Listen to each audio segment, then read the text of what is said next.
Bien, bonsoir à tous ceux et celles qui sont avec nous ce soir pour cette 7e leçon déjà. Donc, le titre de cette série, c'est « Vivre une vie authentique avec le Seigneur ». Donc, je suis convaincu que ces principes-là, si on les met en application dans chacune de nos vies, ça va certainement nous aider à changer quelques facettes de notre vie. Mais avant d'aller dans la 7e leçon, j'aimerais peut-être rajouter quelques points que j'ai enseignés la dernière leçon, à la 6e. Et je vous avais donné rapidement 4 les motifs dans le service et j'aimerais qu'on puisse regarder ça, si vous voulez bien, ensemble rapidement. Et après ça, on va aller dans la 7e leçon. Donc, premièrement, je disais qu'un serviteur veut voir la gloire de Dieu. Et lorsqu'on regarde dans Jean 3, 30, on peut voir ce que Jean-Baptiste disait comme référence. Jean-Baptiste disait « Il faut qu'il croisse et que je diminue ». Donc, Jean-Baptiste avait reconnu, lui, sa façon d'agir à travers le ministère, il savait qu'il préparait le chemin du Seigneur. Donc, lui disait, il faut que, c'est important que moi je diminue afin que le Seigneur puisse croître, si vous voulez bien. Donc, un serviteur va tout mettre en œuvre pour que les autres réussissent.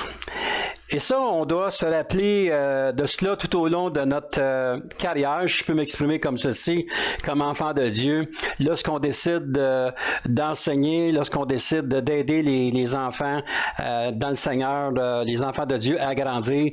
Donc, c'est important de voir les autres réussir. Moi, la chose la plus merveilleuse que je peux réaliser, c'est que même si j'avance en âge, mais c'est de voir que des jeunes que j'ai pu motiver, enseigner à ce qu'eux puissent avancer dans le ministère. Donc, quand les autres réussissent, Dieu est glorifié, il ne faut jamais oublier ça.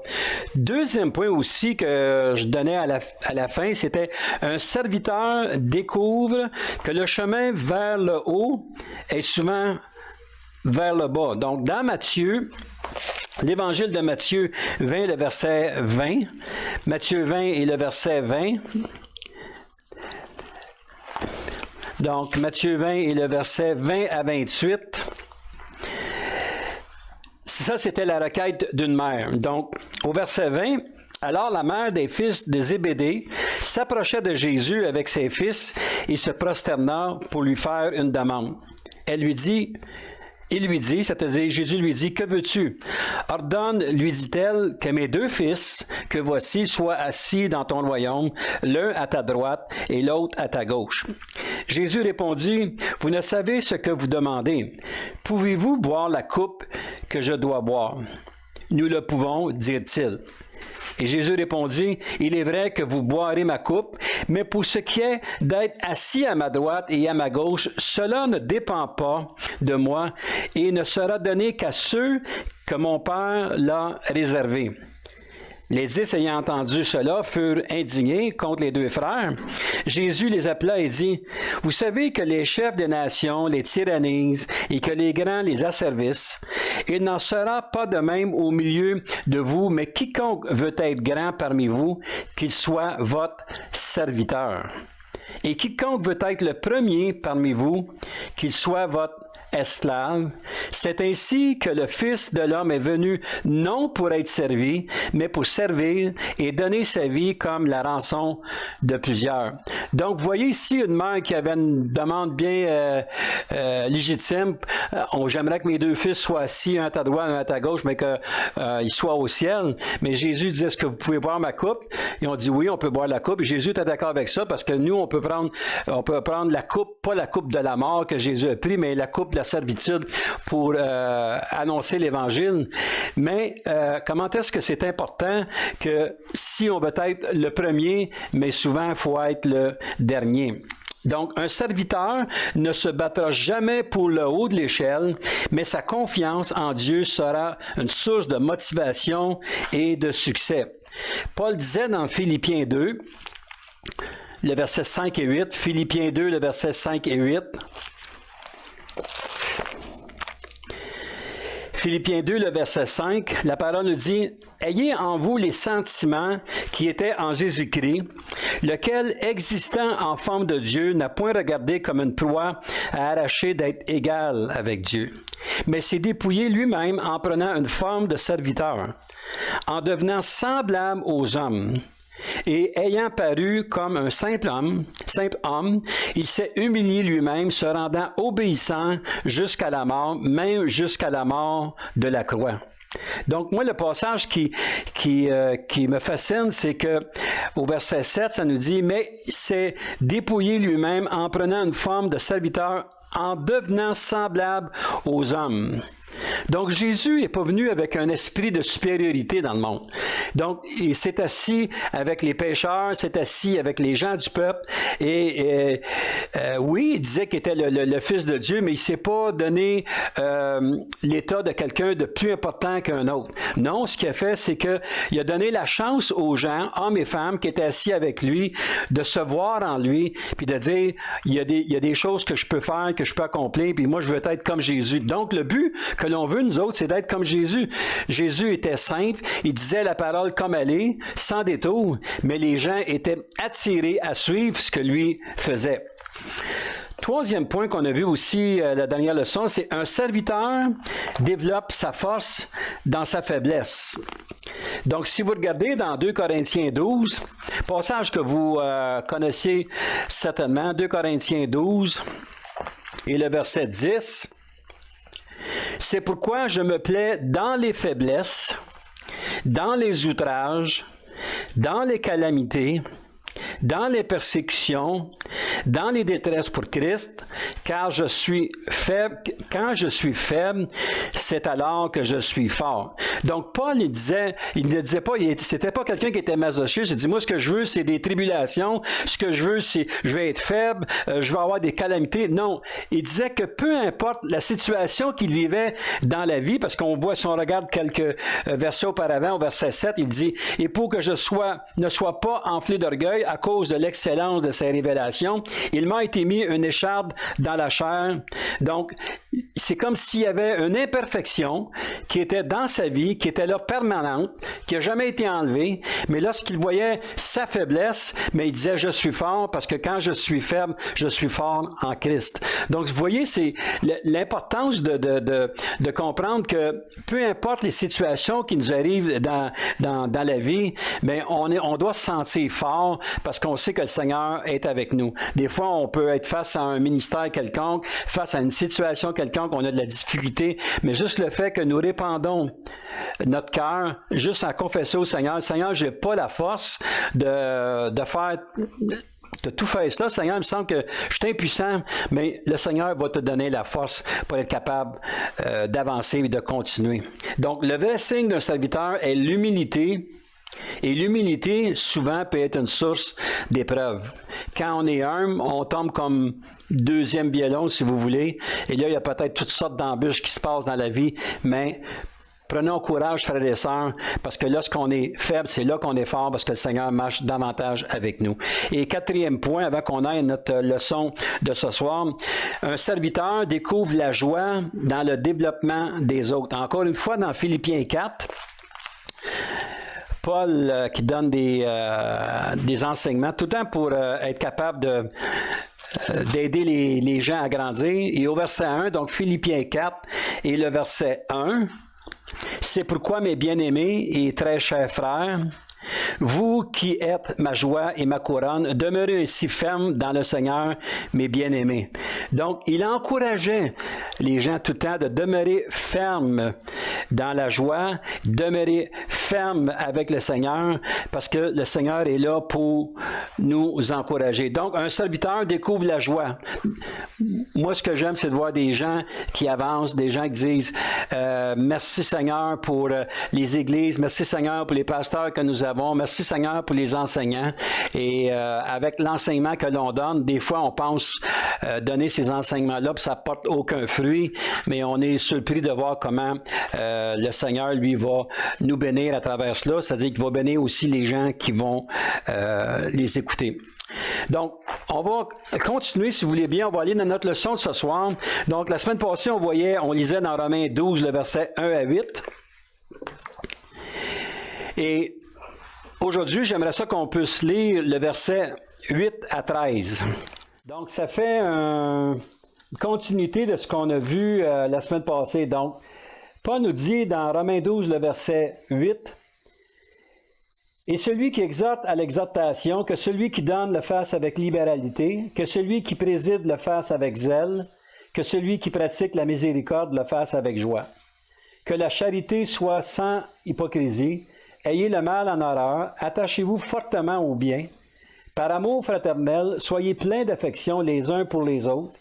Par honneur, usez de persévérance réciproque. Ayez du zèle et non de la paresse, soyez fervents d'esprit, servez le Seigneur, réjouissez-vous en espérance, soyez patients dans l'affliction, persévérez dans la prière, pourvoyez aux besoins des saints et exercez l'hospitalité. » Paul continue son enseignement ici aux Romains. C'est comme si son langage change de direction complètement. Certains donnent, afin de sauver certaines taxes, il y a des gens qui vont donner, il y a des gens qui vont libérer des sommes astronomiques un peu partout pour aider les gens, mais il y en a d'autres parce que c'est pour montrer un peu la fortune qu'ils ont. Mais le Seigneur, ce qu'il nous parle ici, c'est la façon qu'on doit s'investir dans le ministère. Même au travers de tout ce qui peut se passer dans le monde, nous vivons des jours où le niveau de prospérité est à son maximum. Vous savez, on vit des temps, selon les économistes, on vit des temps difficiles. Pourtant, au Québec, à l'heure actuelle, et partout en Amérique du Nord, c'est des temps où de prospérité comme des gens n'ont jamais eu auparavant. Vous regardez la construction, ça bâtit partout. Vous regardez même les coûts qu'ils vendent des automobiles. Ils disent, les automobiles, ils vendent tellement qu'ils n'ont pas rien d'un coup. À l'heure actuelle, tu es obligé d'attendre des fois 6 mois puis 1 an avant d'avoir ton auto. Mais ce que le Seigneur veut que l'on puisse saisir à travers ça, en tout cas, Paul, ce qu'il nous enseignait, c'est de cesser de vivre par la chair et de commencer à vivre par l'esprit. Et lorsqu'on vit, on marche par l'esprit, ça ne nous empêche pas de marcher aussi par la chair parce qu'on est charnel, mais que nos désirs charnels qu'on alimente à tous les jours, de toutes sortes de formes, on doit être capable de canaliser ces forces-là puis de les emmener afin qu'on puisse marcher par l'esprit. Et vous allez voir comment est-ce que Dieu va nous fortifier, Dieu va nous donner les outils nécessaires pour qu'on puisse commencer à justement effacer ces désirs charnels-là et que l'on puisse marcher davantage par l'esprit. Dans l'Exode 20, au verset 1 à 17, je vous encourage à lire ça, c'est les 10 commandements de Dieu. Et ces 10 commandements de Dieu, c'est des choses qui disent, c'est pas des choses qu'on voit régulièrement, qu'on prêche ou qu'on entend parler plus que cela. Mais ça existe encore. Mais marquez que les 4 premiers ont rapport à notre amour pour Dieu. On va tourner un petit peu dans l'Exode 20. Si vous voulez, ça vaut la peine de lire ça là, pour comprendre. Exode 20. Exode 20. Donc, si on lit le verset... on va lire le verset 1 à 11. Donc, verset 2, ça dit « Je suis l'Éternel ton Dieu qui t'a fait sortir du pays d'Égypte, de la maison de servitude. Tu n'auras pas d'autre Dieu devant ma face, et tu ne te feras point d'image taillée, ni de représentation quelconque des choses qui sont en haut, dans les cieux, qui sont en bas sur la terre, et qui sont dans les eaux plus bas que la terre. Tu ne te prosterneras point devant elles, et tu ne les serviras point. Car moi, l'Éternel ton Dieu, je suis un Dieu jaloux, qui punit l'iniquité des pères sur les enfants jusqu'à la 3e et la 4e génération de ceux qui me haïssent. et qui fait miséricorde jusqu'à 1000 générations à ceux qui m'aiment et qui gardent mes commandements. Tu ne prendras point le nom de l'Éternel ton Dieu en vain, car l'Éternel ne laissera point impuni celui qui prendra son nom en vain. Souviens-toi du jour du repos pour le sanctifier. Tu travailleras 6 jours et tu feras tout ton ouvrage, mais le 7e jour est le jour du repos de l'Éternel ton Dieu. Tu ne feras aucun ouvrage, ni toi, ni ton fils, ni ta fille, ni ton serviteur, ni ta servante, ni ton bétail, ni l'étranger qui est dans tes portes. Car en 6 jours l'Éternel a fait les cieux, la terre et la mer et tout ce qui est contenu. Il s'est reposé le 7e jour. C'est pourquoi l'Éternel a béni le jour du repos et l'a sanctifié. Puis après ça, on s'en va ce sont des commandements par rapport à honore ton père et ta mère, tu ne tueras point. Donc, on n'ira pas dans ces passages-là aujourd'hui, mais on voit comment est-ce que Dieu, lorsqu'il a donné ses commandements, comment plus de la moitié des commandements étaient pour que l'on puisse l'aimer lui, le servir lui et se donner à lui complètement. Donc, lorsqu'on vient au Seigneur, c'est la chair qui est le dessus, qui avait le dessus, et lorsqu'on se convertit, mais là, c'est l'esprit pour qu'il prenne le dessus. Vous savez, je préfère une image, lorsqu'on vient au Seigneur, la chair est grande comme ça, puis l'esprit est grande comme ça. Mais le but de l'exercice avec le Seigneur, c'est que l'esprit puisse prendre l'expansion et que la chair puisse diminuer. Et ça, c'est un combat de tous les jours. C'est un peu ce qu'on voyait tantôt par rapport à Paul, ce qu'il disait, une écharpe dans la chair. C'est pas facile d'abandonner des habitudes que l'on a depuis tout le temps. Moi, j'ai donné ma vie au Seigneur à l'âge de 33 ans. Donc, pendant 33 ans, j'étais au service de ma chair. C'est-à-dire que je donnais tout ce que ma chair voulait avoir. Et là, c'est plus tard, mais il a fallu que je change cette perspective-là, puis de laisser la place à l'esprit. Je peux vous dire que même plusieurs années plus tard, c'est un continuel combat.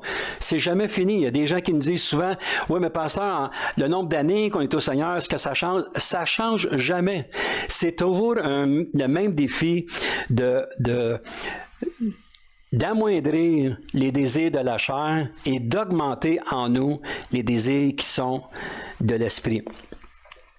Je lisais dans un commentaire, le Seigneur demande une consécration par rapport à sa personne, c'est-à-dire à Dieu, mais ne néglige pas le fait de l'attention que nous devons porter aux autres, ce qui est l'accomplissement de notre consécration à Dieu.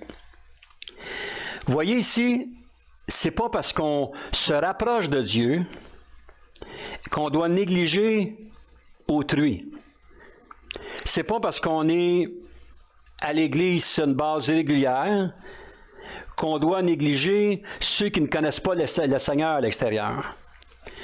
Il faut recevoir l'enseignement que le Seigneur nous donne à l'Église ou dans une étude biblique ou peu importe, en lisant sa parole, en priant, en cherchant sa face, et que l'on puisse utiliser ces ressources-là d'aller justement toucher les gens qui ne connaissent pas le Seigneur.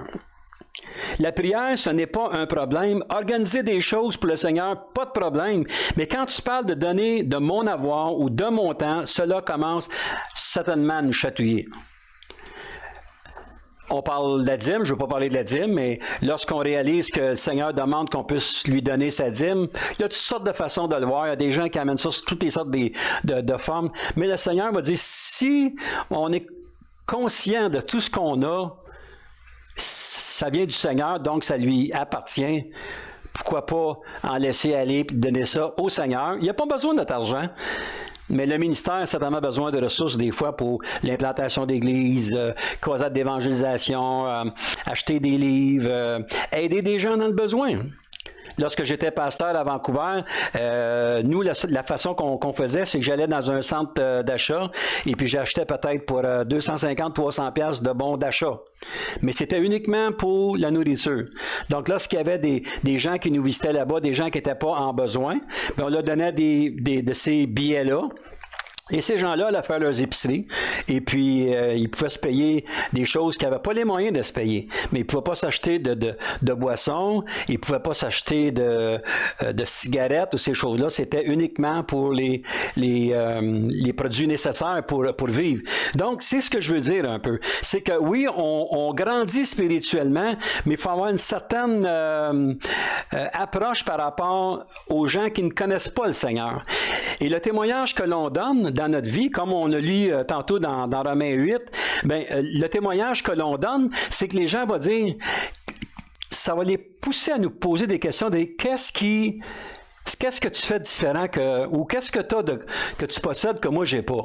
Et là, ça rouvre une porte et on est capable de partager la parole de Dieu. Un autre commentaire, je disais aussi, tu ne travailles pas pour devenir chrétien, mais lorsque tu deviens un vrai chrétien, toute ta vie est centrée sur les recommandations que nous donne le Seigneur par sa parole et non pas une simple marche dans le parc.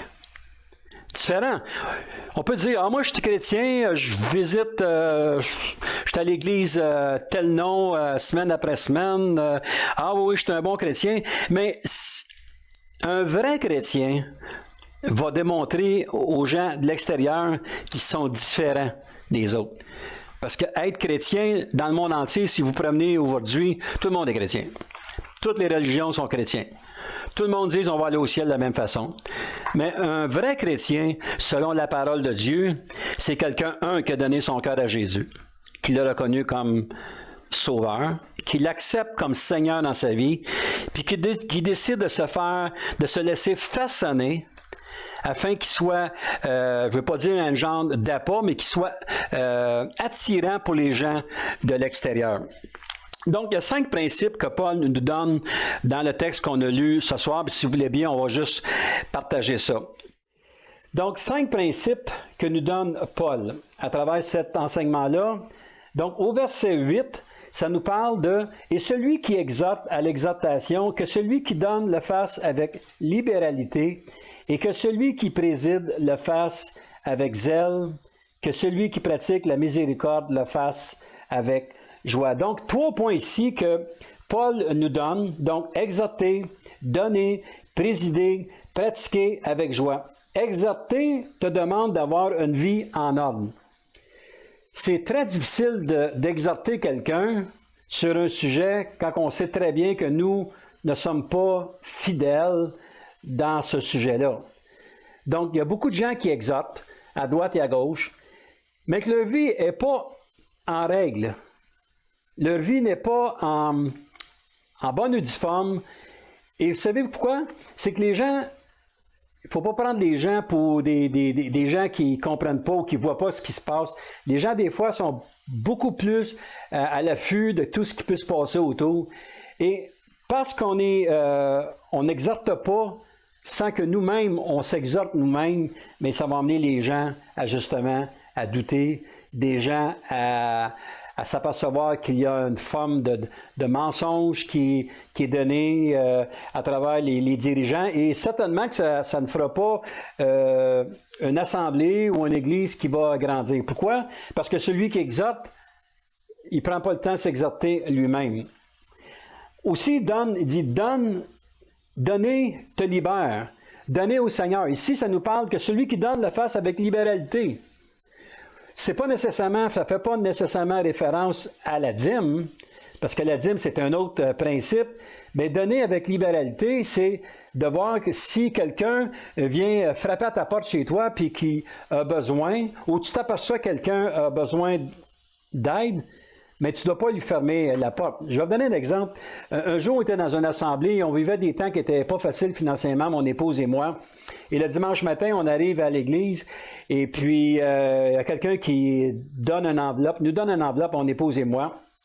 Il dit, vous regarderez ça chez vous. Notre situation, on ne l'avait pas compté à personne. Personne ne savait ce qui se passait exactement, mais on n'avait plus rien dans le frigo, on n'avait plus rien dans le cooler, j'avais plus d'emploi, j'avais perdu mon emploi, j'avais plus un sou. Et lorsqu'on est arrivé chez nous, on avait un montant d'argent, un assez bon montant d'argent qui nous avait été donné. Et c'était marqué cette petite note-là, le Seigneur me met ça à cœur pour vous autres. Cette personne-là ne savait pas ce qu'on vivait.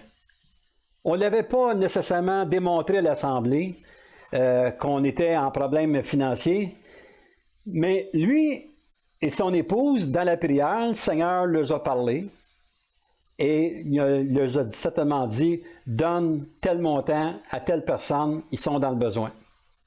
Il n'a jamais venu me voir pour si ça faisait l'affaire. Il n'a jamais voulu avoir une reconnaissance de tout ça. C'était entre les deux couples. Donc, c'était réellement bénissant de voir ça. Donc, c'est ce que Paul veut dire ici. Si tu es appelé à exhorter, mais exhorte avec amour. Mais si tu es appelé aussi à donner, bien, donne avec libéralité. Sens-toi pas concerné. Moi, je dis souvent aux gens, c'est pas ce que quelqu'un te demande de donner qui est important, c'est qu'est-ce que le Seigneur te demande de donner. Et lorsqu'on est en prière, le Seigneur va certainement nous aider à comprendre certaines situations, puis de dire, bien, garde, t'es béni financièrement, pourquoi t'aideras pas, on arrive dans un temps des fêtes, peut-être qu'il y a des gens qui n'ont pas, dans votre ville, qui ont rien à manger. Si le Seigneur vous met à cœur de prendre un montant d'argent, même si ce n'est pas des chrétiens ou des enfants de Dieu, mais les pauvres, il y a des pauvres dans toutes les villes, il y a des gens qui ont besoin, puis il y a des pauvres, c'est pas parce qu'ils veulent, ils ont toutes sortes de circonstances, c'est pas à nous de juger. Mais encore une fois, si on prie le Seigneur, puis on demande au Seigneur de nous montrer certaines choses, mais le Seigneur va nous le montrer. Mais c'est d'être fidèle. C'est d'être fidèle à ce qu'il nous montre. Parce qu'on a cette facilité-là de donner lorsqu'on a de quoi, mais si on coupe les vivres à quelqu'un qui en a de besoin, ben ça peut arriver aussi qu'on puisse vivre des temps difficiles un jour, et puis le Seigneur va nous le faire comprendre aussi. Ensuite de ça, le troisième point qu'il donnait, Paul, c'était de présider. Que celui qui préside le fasse avec zèle. Pasteur, soyez zélés devant vos assemblées. Leader de jeunesse, leader d'une cellule de prière, les gens qui sont à la louange, les gens qui s'occupent d'un groupe de prière ou d'intercession, il faut être zélé. Il ne faut pas appeler les gens et dire « Ah, ben vous savez, là, on va prier encore à soir, mais tu sais, je sais bien qu'il ne fait pas chaud, là, mais on va rester chez nous. » Non, il faut présider avec zèle. Il faut être content. C'est pas parce qu'on est 10 000, c'est pas parce qu'on est 2. Si le Seigneur nous a demandé de présider, mais qu'on préside avec le zèle, qu'on soit réellement prêt à s'investir pour qu'on puisse voir des choses se passer. Paul était une source d'inspiration pour tout le monde. Et dans cette lettre-là, 24 fois, il a mentionné des écrits de Paul, 5 fois dans l'écriture de ses lettres. Philippiens 2, le verset 19. On va lire ensemble, si vous voulez bien, Philippiens 2, le verset 19. Ici, il écrit à Timothée et à Épaphrodite. On va lire le verset 19 à 24. « J'espère dans le Seigneur Jésus vous envoyer bientôt Timothée, afin d'être encouragé moi-même en apprenant ce qui vous concerne, car je n'ai personne ici qui partage mes sentiments pour prendre sincèrement à cœur votre situation. Tous, en effet, cherchent leur propre intérêt, et non ceux de Jésus-Christ. Vous savez qu'il a été mis à épreuve en se consacrant au service de l'Évangile avec moi, comme un enfant avec son Père. J'espère donc vous l'envoyer dès que j'apercevrai l'issue de l'état où je suis. J'ai cette confiance dans le Seigneur que moi-même aussi j'irai bientôt. » Donc, on voit ici comment Paul est encouragé qu'il prépare justement ces deux disciples-là à aller pour annoncer l'Évangile. Il dit, vous savez qu'il a été mis à l'épreuve en se consacrant au service de l'Évangile avec moi, comme un enfant avec son Père. Donc, on se doit de prendre comme enfant de Dieu quelqu'un sur notre aile pour l'aider. C'est pour ça que je dis souvent à des gens qui amènent des gens au Seigneur et disent, il n'y a pas de cours de nouveau qui est donné à l'Église. Mais les cours de nouveau, ça peut être vous autres qui les donnent. Ça peut être une rencontre que vous faites chez vous. Vous n'êtes peut-être pas rendu au point de prêcher dans la grande assemblée, mais tout le monde qui a donné sa vie au Seigneur est certainement capable de s'investir puis de partager la parole de Dieu. Lorsque j'ai donné ma vie au Seigneur, mon patron a donné sa vie au Seigneur, puis un jour, il est arrivé chez eux, il y avait lui, sa femme, ses 2 enfants. Ses 2 enfants me posaient des questions à propos de la parole de Dieu. Ça faisait à peine 4-5 mois que j'étais au Seigneur. J'avais hâte qu'elle arrête de me poser des questions. Je me disais, je vais être capable de répondre. Mais le Seigneur, l'Esprit de Dieu, m'a donné les réponses nécessaires pour leur donner à eux autres. Puis le Seigneur ne m'a pas placé dans un coin pour me coincer. Il m'a donné juste les questions qu'il fallait que je connaissais les réponses pour que ça donne un petit coup de pouce à ces gens-là qui puissent continuer à avancer. Donc, c'est un peu ce qui se passe dans le monde aujourd'hui. Il faut être une source d'inspiration pour les autres. Dans 2 Timothée 3 et le verset 15, encore une fois, c'est Timothée ici, au verset 15, ça nous dit « Dès ton enfance, tu connais les saintes lettres qui peuvent te rendre sage à salut par la foi en Jésus-Christ. » Donc, Paul disait à Timothée, il dit, dès ta jeunesse, dès ton enfance. Donc, Paul voyait à travers la vie de Timothée qu'il était appelé. Des fois, on peut voir quelqu'un et on dit « Ah, je suis content de te voir », puis on dit « Cet homme-là ou cette femme-là ont réellement un appel dans leur vie pour annoncer les vertus de Dieu, que ce soit comme pasteur dans une église, que ce soit comme missionnaire, que ce soit comme évangéliste. » Donc, on se doit d'encourager ces choses-là. Mais Paul, il dit « Je t'encourage à t'investir dans la parole de Dieu. » Et c'est notre but à nous, les plus âgés dans le Seigneur, d'encourager le plus jeune, de dire « Hey, vas-y, parle davantage avec le Seigneur.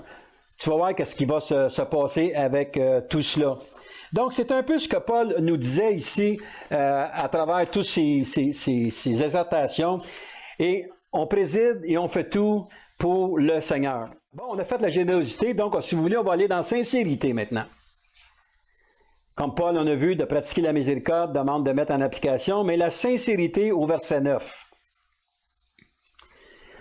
Donc, Romains 12 et le verset 9.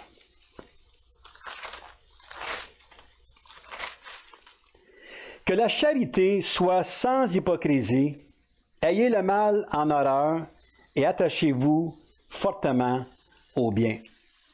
L'amour sans hypocrisie. Est-ce qu'on aime quelqu'un parce qu'on veut s'attirer des faveurs? Est-ce qu'on est quelqu'un qui va dire des belles paroles qui sont flatteuses à quelqu'un parce qu'on a un service à lui demander? La sincérité, c'est pas ça. La sincérité, c'est de dire à quelqu'un réellement, sincèrement, ce qu'on pense, sans attendre de rien, sans attendre de merci,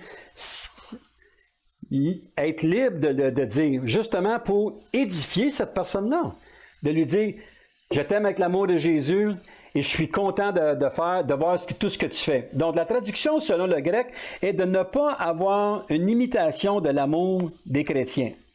Donc, dans Matthieu 6 et le verset 1 à 4, Matthieu 6 et le verset 1 à 4,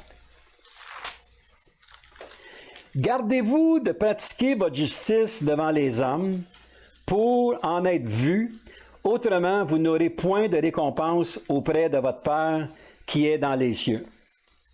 Lors donc que tu fais le monde, ne sonne pas de la trompette devant toi, comme font les hypocrites dans les synagogues et dans les rues, afin d'être glorifiés par les hommes. Je vous le dis en vérité, ils reçoivent la récompense. Mais quand tu fais le monde, que ta main gauche ne sache pas ce que fait la droite, afin que ton aumône se fasse en secret, et ton Père, qui voit dans le secret, te le rendra. L'importance d'être sincère dans ce qu'on fait. Vous donnez, bien, c'est pas obligé que les gens sachent que vous donnez. Le Seigneur vous demande d'investir dans un projet quelconque, peu importe le projet, de le faire, de le donner. On a vu un petit peu qu'est-ce qui s'est passé avec Ananias et Saphira. Eux avaient... Saint-Esprit leur avait donné un montant, ils avaient donné un montant, puis ils ont donné le contraire. Et l'Esprit a montré à l'apôtre que, hey, ils avaient menti. Tu sais, ils avaient menti. Puis par rapport à cela. Donc, être sincère, c'est d'être honnête. Et lorsqu'on donne, on donne d'une façon que l'autre ne sait pas ce que l'on donne. Donc, si le panier d'offrande passe, ou comme on a reçu une enveloppe un jour, nous, qui arrivait dans un moment opportun dans notre vie, bien, merci Seigneur, parce que le Seigneur était à point, à pile là-dessus, et la personne a été aussi fidèle par rapport à cela. 1 Pierre, le verset 1, 22. 1 Pierre, le verset 1, 22. Ayant purifié vos âmes en obéissant à la vérité pour avoir un amour fraternel, sincère, aimez-vous ardemment les uns les autres de tout votre cœur. Voilà l'importance d'une assemblée. Voilà l'importance de l'Église comme telle. On ne doit pas descendre à droite et à gauche le frère et la sœur. Vous savez, il y a des frères et il y a des sœurs qui sont plus faciles à aimer que d'autres. Ça je dois vous concevoir ça. Il y a toujours, moi j'ai toujours dit, il y a toujours un papier sablé à quelque part dans l'assemblée. Mais c'est pas parce que cette personne-là, c'est un papier sablé dans votre vie que c'est nécessairement une mauvaise personne. Donc, on doit lui donner un témoignage de notre cœur et de l'aimer comme un frère. Seigneur, merci encore une fois de la sagesse que tu me donnes. Merci de l'amour. Mon frère, je t'aime avec l'amour de Jésus. Puis vous arrêtez ça là. Peut-être que dans votre cœur, vous avez de la difficulté, mais juste le fait que vous démontrez sincèrement que vous avez de l'amour pour une personne, il y a des grosses chances de voir cette personne-là changer. Parce qu'elle va être touchée par votre sincérité. 1 Jean 3, le verset 18.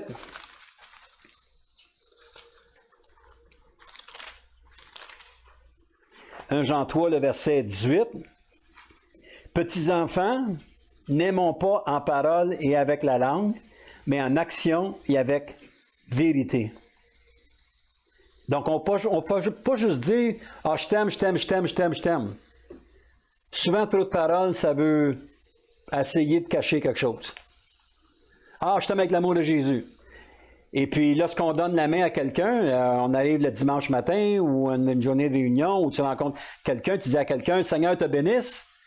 Bien, finissez votre poignée de main avec cette personne-là, puis regardez-les dans les yeux. Et soyez pas déjà rendus les yeux sur l'autre personne à côté avant que vous ayez terminé. Ça, on voit ça souvent. Que le Seigneur te bénisse, puis tu regardes à côté. Ça, c'est quelque chose de fréquent qu'on voit. C'est pas sincère, ça. Ça, c'est pour se... Je ne veux pas dire se débarrasser, mais c'est de passer, c'est de montrer qu'on est chrétien. Tiens, comme tu dis, Seigneur te bénisse, Seigneur te bénisse, Seigneur te bénisse. C'est mieux de le dire moins souvent, puis de le dire plus avec amour, puis avec sincérité. Paul disait à Timothée, dans 1 Timothée 1, le verset 5, 1 Timothée 1, le verset 5, le but du commandement, c'est une charité, c'est-à-dire un amour venant d'un cœur pur, d'une bonne conscience et d'une foi sincère. Donc, le but du commandement, c'est une charité venant d'un cœur qui soit pur. Écoutez, si vous avez quelque chose qui vous agace par rapport à votre frère et votre sœur, vous êtes bien mieux de passer outre et d'attendre que le Seigneur puisse changer votre attitude de cœur avant d'aller voir cette personne-là et de dire « Je t'aime avec l'amour de Jésus ». Parce que dire quelque chose de contraire à ce qu'on peut vivre intérieurement, ça se ressent. Et il y a beaucoup de gens qui sont blessés souvent dans nos églises.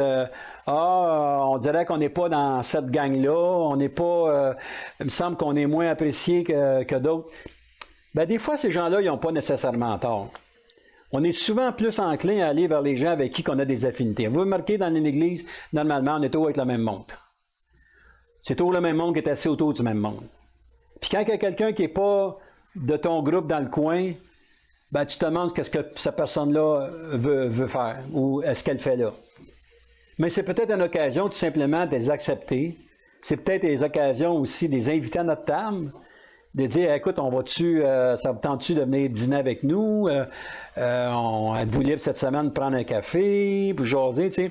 Pas obligé d'établir une relation à long terme, mais que ces gens-là puissent se sentir à part entière, à 100% dans l'Église, même s'ils ont des attitudes des fois qui sont pas faciles à accepter. Et moi, je crois que le Seigneur, une Église qui n'a pas de papier sablé, le Seigneur va certainement en envoyer une coupe de papier sablé dans l'Assemblée, justement pour qu'on puisse changer. Il n'y a pas d'Église qui est parfaite. Donc, si on lit dans le commentaire, je lisais, le but du commandement, le but suprême de l'enseignement dispensé dans la parole de Dieu n'est pas la connaissance de la Bible en elle-même, mais une transformation morale intérieure qui s'exprime par l'amour, la pureté du cœur, une conscience pure et la foi sans hypocrisie. Donc, on voit que c'est pas juste que ce que tu connais, la parole de Dieu qui fait foi de tout. C'est ton application. Parce que lorsqu'on connaît la parole de Dieu, certainement le Seigneur nous révèle des choses à être changées, à être modifiées dans notre vie. Puis on n'est pas toujours d'humeur à aller jaser avec les gens. Mais si on va avec les gens, ou si le Seigneur vous pousse, ou vous arrivez face à face avec quelqu'un dans l'assemblée, ou peu importe où, au centre d'achat, puis que votre amour soit sincère, qu'elle soit vraie, afin que cette personne-là puisse justement recevoir tout l'amour que vous avez. Un autre point, c'est l'humilité. Point 3, c'est au verset 10 dans de Romains 12, verset 10.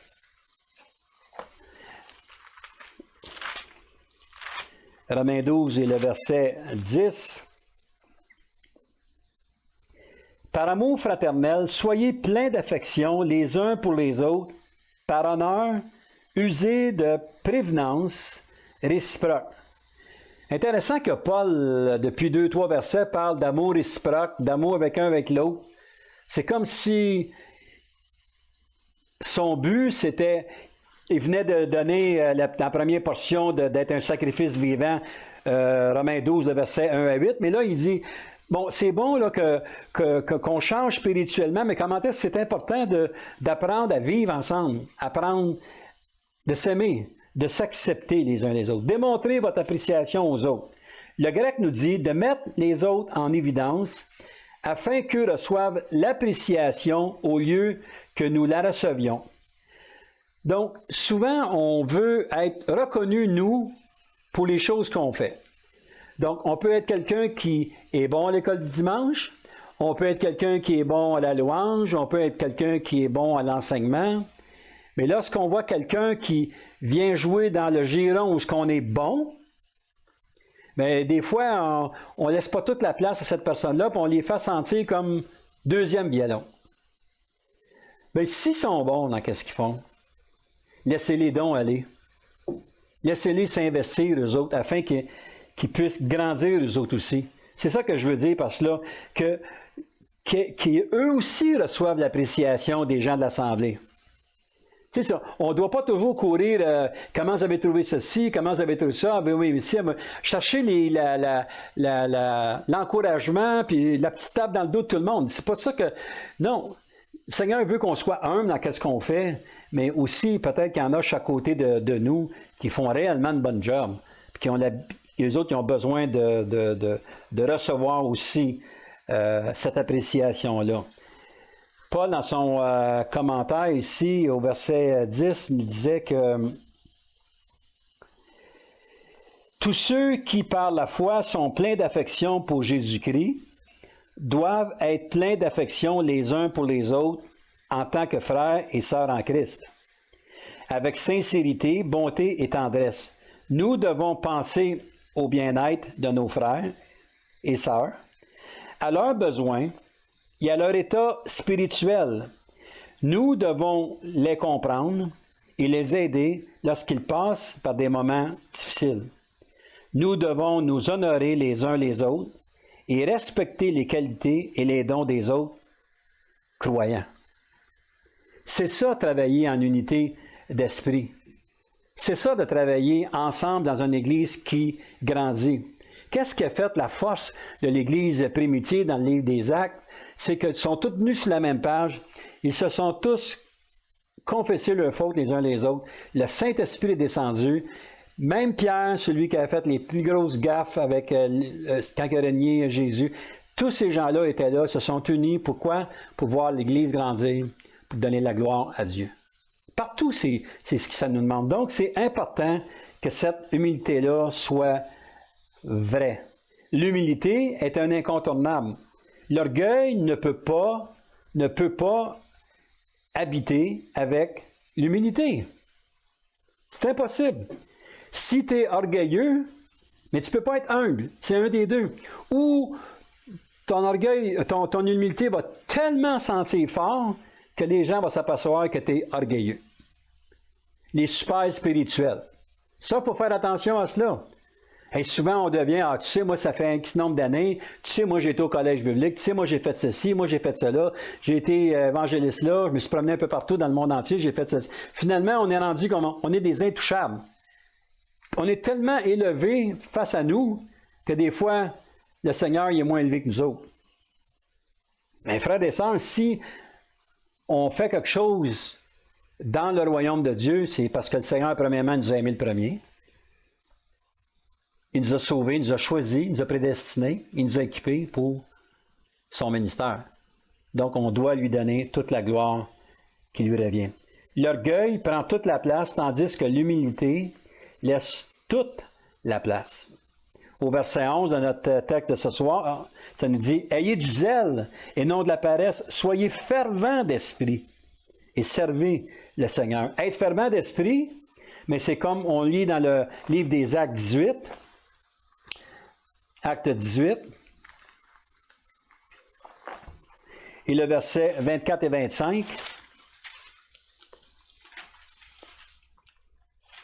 Un Juif nommé Apollos, originaire d'Alexandrie, homme éloquent et versé dans les Écritures, vint à Éphèse. Il était instruit dans la voie du Seigneur et fervent d'esprit. Il annonçait et enseignait avec exactitude ce qui concerne Jésus, bien qu'il ne connût que le baptême de Jean. Donc, il ne s'est pas mis à dénigrer le baptême de Jean.